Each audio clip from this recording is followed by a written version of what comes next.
오늘 이 본문은 사실 믿음이 무엇인가를 이야기하는 히브리서 11장의 믿음장인데, 그 믿음에 대해서 계속해서 결론적인 부분을 말씀하고 있는 게 바로 오늘 본문입니다. 내가 무슨 말을 더 하겠냐? 기드온, 바락, 삼손, 입다, 다윗, 사무엘, 이 선지자들 이야기만 해도 내가 시간이 부족할 만큼 믿음으로 살았던 사람들이다. 이 사람들은 오늘 이 본문이요.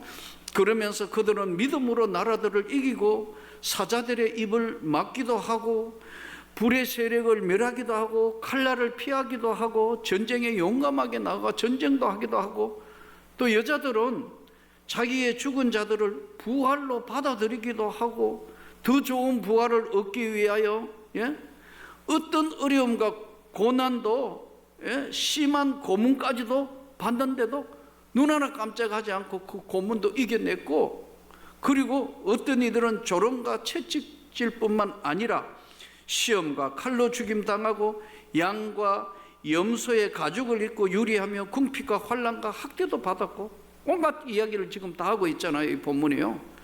그러면서 이런 사람들은 세상이 감당하지 못하느니라 그들이 광야와 산과 동물과 토굴에 유리하였다. 유리했다는 건 뭐죠? 한 곳에 못 있는 거예요. 왜냐하면 핍박하는 세력들이 찾아오니까 죽이려 하니까 이 동굴에서 저쪽 동굴로 이리저리 떠돌아다닌다. 유리한다.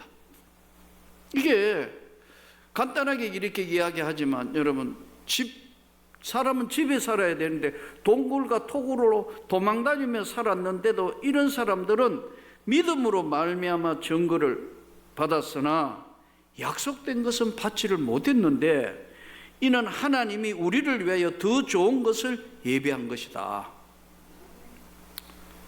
짧게 인생을 살다가 끝내는 사람이 있는가 하면, 어떤 사람은 멀고 먼 인생길을 사는 사람도 있다는 거예요.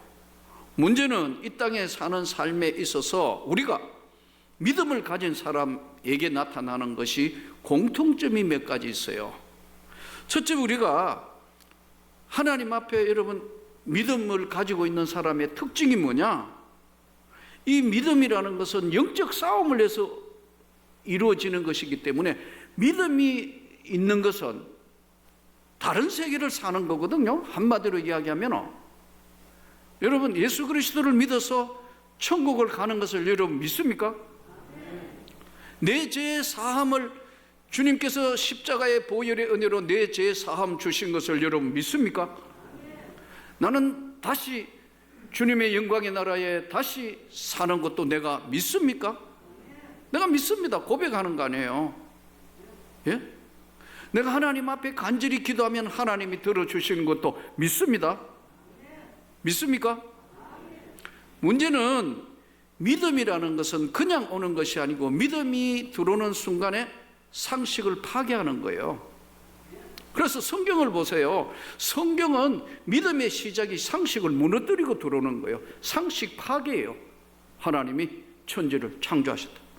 이렇게 시작한다고. 상식이라는 것은 사전적 정의를 보면은 보통 사람이 알고 있거나 알아야 하는 지식, 이해력, 판단력, 분별력, 보통 사람들이 가지고 있는 정상적인 대중적인 사람들이 가지고 있는 기준이 바로 상식이에요. 믿음이 우리에게 들어올 때는 상식을 파괴하고 들어온다. 여러분, 우리가 2000년 전에 유대 땅 베들레헴에 온 아기의 모습으로 온 예수를 우리가 믿음으로 구원을 받는다? 이게 상식적으로 되는 건가요? 절대로 통하지 않는 얘기예요.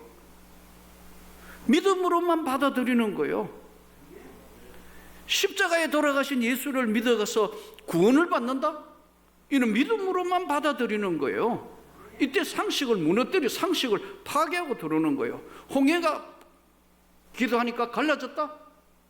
안 믿어요, 세상 사람들은. 왜? 상식을 파괴하고 들어오는 거니까요. 예수님이 죽은 지 3일 만에 부활했다? 상식적으로 믿을 수가 없어요. 동정녀가 처녀가 아이를 낳았다? 믿을 수가 없는 얘기들이 아니에요. 그럼 문제가 뭐냐 하니까 믿음이 들어올 때는 상식을 파괴하고 들어오는 것이 믿음이란 말이에요. 성경에 있는 이야기들이 전부 그런 이야기예요. 부활, 재림, 무리를 걸으신 거, 오병이어 죽은 자 살리시는 거, 이거 다 상식을 무너뜨리고 들어온 바로 믿음의 세계를 이야기하는 겁니다. 여러분 믿습니까? 갑자기 이렇게 말씀드리니까 상당히 심각해졌네요, 여러분. 그러니까 믿음이라는 거 한번 보세요. 구원을 받을 만한 믿음은 상식을 파괴하고 들어온 거란 말이에요. 그래서 구원은 내 힘이 아닌 하나님의 성령의 역사의 생명의 역사란 말이에요. 내가 믿을 때, 내가 믿음을 가지게 된 것은 하나님의 성령이 내 영혼에 찾아와서 나를 깨워서 내가 믿어진다는 거예요. 그러니까요, 이게 첫 번째 나타나는 것, 가깝고도 인생 먼 길이지만 구원받은 하나님의 백성에게 나타나는 첫 번째는 상식을 파괴하고 도는 믿음이에요. 그러니까 세상 사람 볼 때는 미쳤다 이거예요. 미쳤다 저 사람. 상식을 벗어난, 아니 왜 놀러 가야지 주일날, 또 교회에 와가 예배 드리러 간다, 예? 이거 맨날 와야 돼? 이 상식적으로 이 사람들이 이해를 못한단 말이에요. 왜냐하면 상식은 믿음하고는 반대되는 거니까요. 무너뜨리고 들어온 거니까요. 구원을 왜 거듭났다, 네가 거듭났다 하는 것을 네가 알지 못하냐, 예수님 말씀이. 이 청년이 이해를 못하는 거예요. 누구든지 물과 성령으로 거듭나지 아니하면 하나님 나라는 들어갈 수 없다. 그런데 이것이 언제 어떻게 임했는지 항상 고정적인 게 아니란 말이에요. 하나님의 구원의 역사는 하나님 그분의 역사예요. 성경 하나님 말씀을 믿습니까? 믿으니까 그게 구원을 받은 증거예요. 그런데 이 상식을 벗어나면서 들어오는 믿음은 인간의 삶에 있어서는 한 번은 겪는 내적 싸움이에요. 그러니까요, 제가 가끔 후배 목사님들 보고도 물어요. 진짜 손을 들고 축도하고 축복을 하면 앉아있는 모든 사람에게 하나님의 축복이 그대로 내려올 걸 믿느냐? 잘 안 믿는 것 같아요. 여러분, 제가 여러분에게 한번 물어볼게요. 지금 제가 여러분에게 손을 들어 마지막 축도하며 하나님의 축복과 영광이 여러분에게 있도록 축도로 축복을 했는데 여러분 그렇게 될 걸 믿습니까? 다행이네요. 나도 믿고 여러분도 믿으니까요. 그런데 지금 이 상식을 파괴하고 들어온 이 믿음은 항상 강력한 하나님의 성령의 역사로서 버틸 수 있는데, 이게 믿음을 무너뜨리는 것이 상식이라는 거예요. 그러니까 세속화가 딴 게 아닙니다. 여러분, 상식 따라가면 아주 쉽습니다. 불교에서 법화, 법륜 들어보세요. 이해가 쉽게 돼요. 맞아. 마음도 편안하고 숲속에 들어가 고요한 고저녁이 있는데 거기 딱 들으니까 설득도 되고 이해도 되고 뭐 하는 거예요. 그러니까 설교도, 하나님 말씀도 여러분 상식적으로 설교하면 훨씬 이해가 빨라요. 그러니까요, 이해도 빠르고 다 좋은데, 그러다 보니 문제가 뭐냐면 세상과 구분이 안 되는 거예요. 하나님의 강력한 영적인 강력한 힘의 역사가 안 나가는 거예요. 왜요? 상식적이기 때문에. 저는 여러분들에게 하나님의 강력한 성령의 역사가 있기를 축복합니다.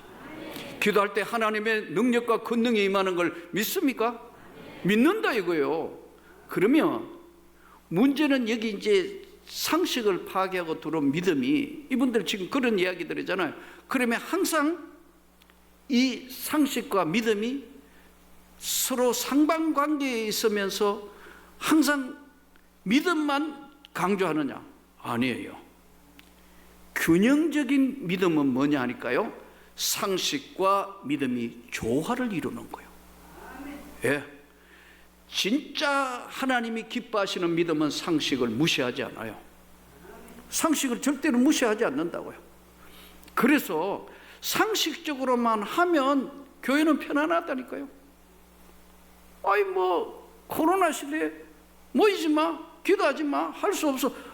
아이 그러면 아예 시작. 편안할 것 같아요. 그러면 영적으로 죽는 거예요.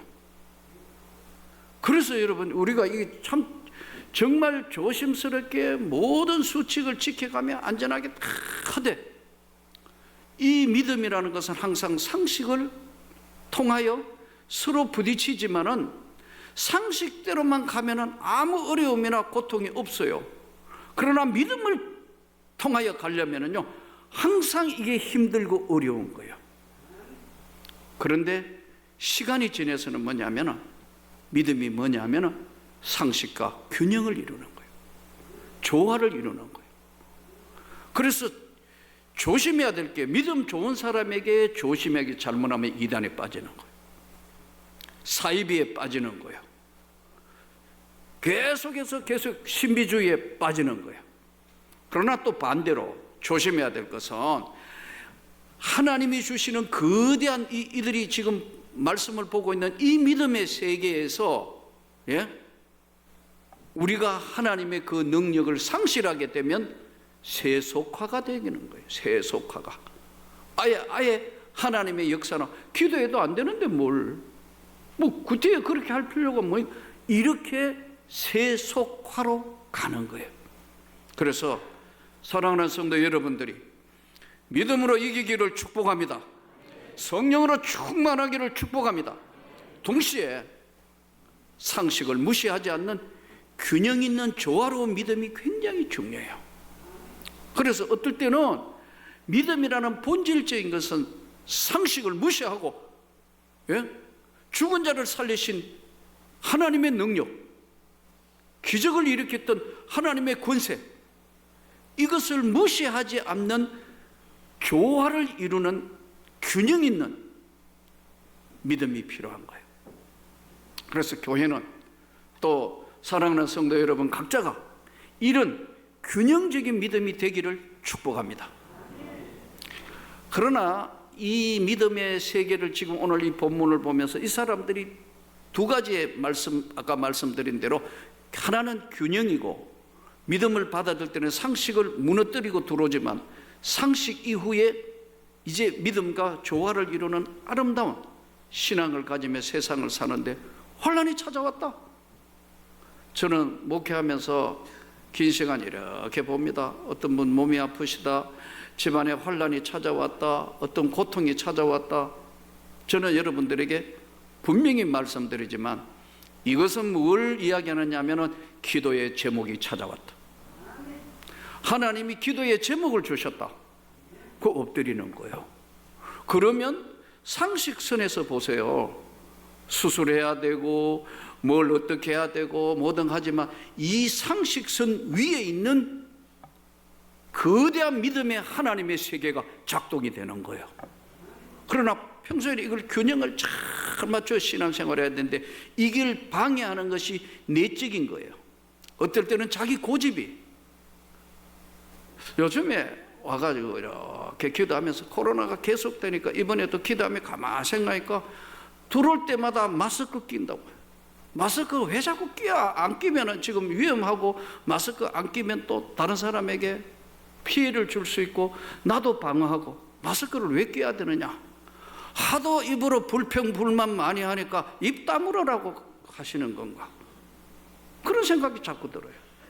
또 오자마자 계속 손 씻잖아요. 계속 씻으면서 맨날 죄 짓는 거 많이 하니까 손 씻듯이 죄를 씻으라고 하시는 건가? 아멘 안 하시네요. 그거 보세요. 죄를 씻는 거, 손 씻는 게 이게, 예? 병균이 침범하지 못하도록 지금 다 손세덕하고, 또 열체크하잖아요. 열체크.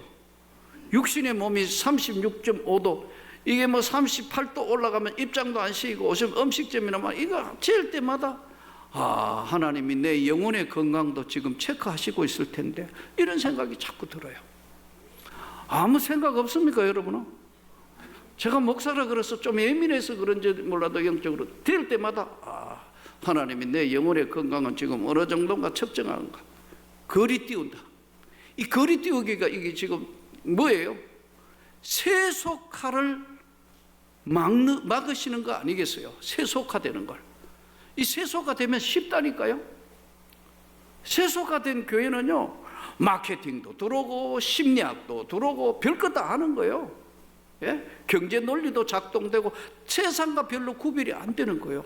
쉽다니까요. 그 따라만 가면 되니까요. 근데 믿음을 지키려면 이게 어려운 거예요. 왜냐하면 상식하고 이겨야 되니까요. 할렐루야. 예수 이름으로 치료받기를 축복합니다. 예수 이름으로 능력받기를 축복합니다. 그러나 이건 반드시 환경과 싸우는 거예요. 그 시대하고 싸웠어요. 초대교회 박해시대, 지금 성경에 나오는 한 가정의 역사도 말씀을 듣고 믿음을 가지고 온 집안이 다 완전히 예수 믿게 바뀌려면요, 예? 거대한 영적 싸움을, 상식과의 싸움을 하는 거예요. 부모님이 자녀가 안 믿는 가정 한번 보세요. 너는 맨날 교회만 가고 너 뭐 어떻게 된 거냐? 할 건 제대로 안 하고. 이 보이지 않는 상식선에서 볼 때는 이해를 할 수가 없다니까요. 그러나 구원받는 하나님의 백성이 믿음으로 살려고 보면 우리 아버지 어머니도 구원을 받아야 되는데, 저 사람도 구원을 받아야 되는데, 하나님 믿음을 주셔야 되는데, 그 기도 제목 아니에요? 아니에요. 그러니까 믿음과 상식 사이에는 항상 기도라는 제목이 생기는데 세 가지의 문제가 생긴다니까요. 첫째는 왜? 내게 왜 이런 문제가 생겼는가? 기도 제목이라니까.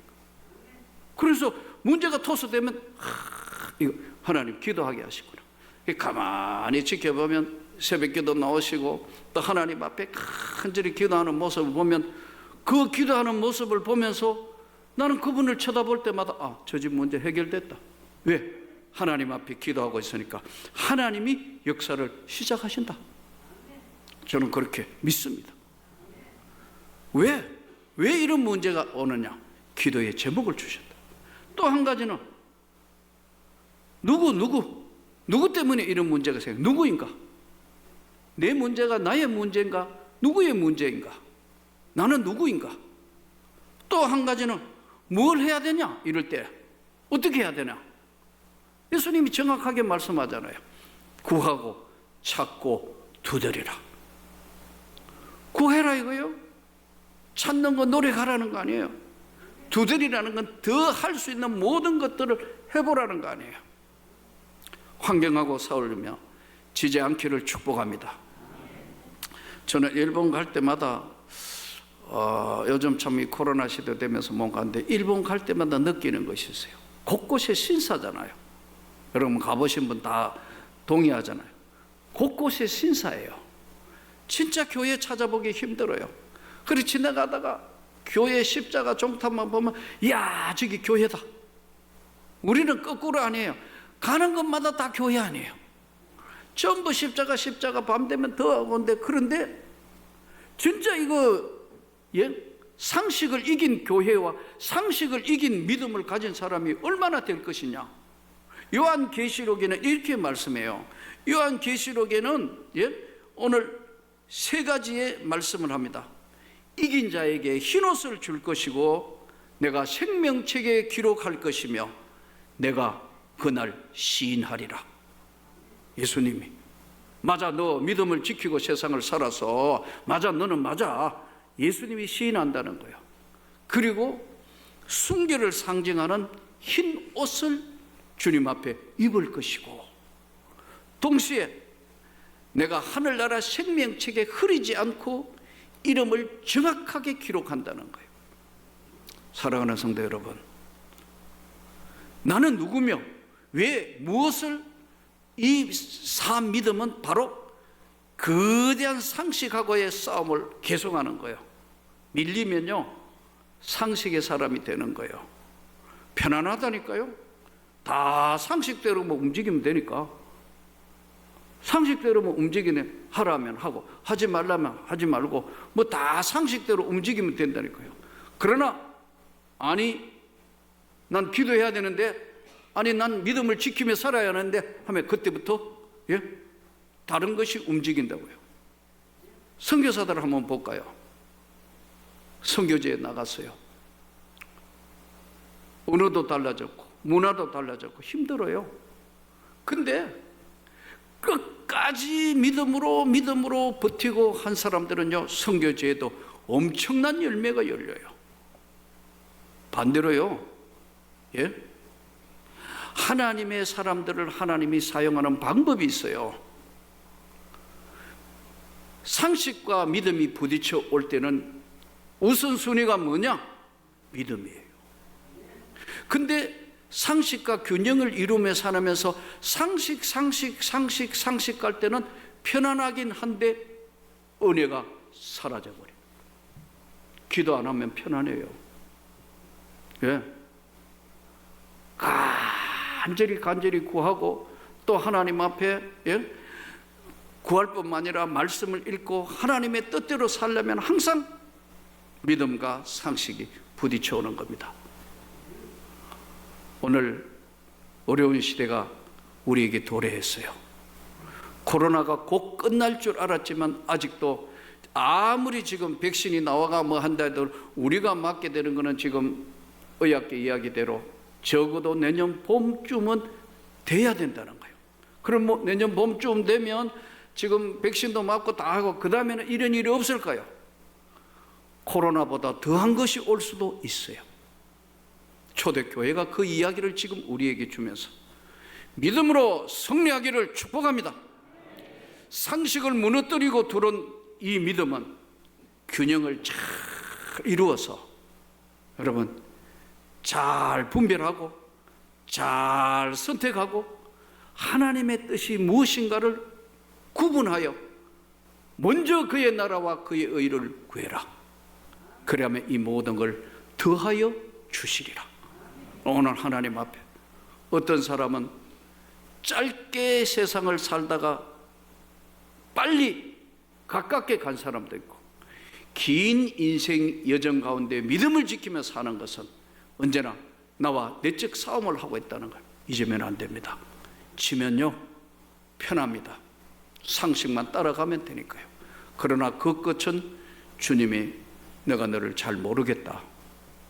우리가 믿음으로 구원을 받았지만 이 믿음을 지키는 것이 바로 아까 말씀드린 것처럼 상식과 부딪혀 오면서 오는 균형, 외적으로는 여러 가지 환경과의 싸움. 그날 하늘나라 생명책에 내가 반드시 기록하고 지켜 내가 너를 기억하고 신하리라.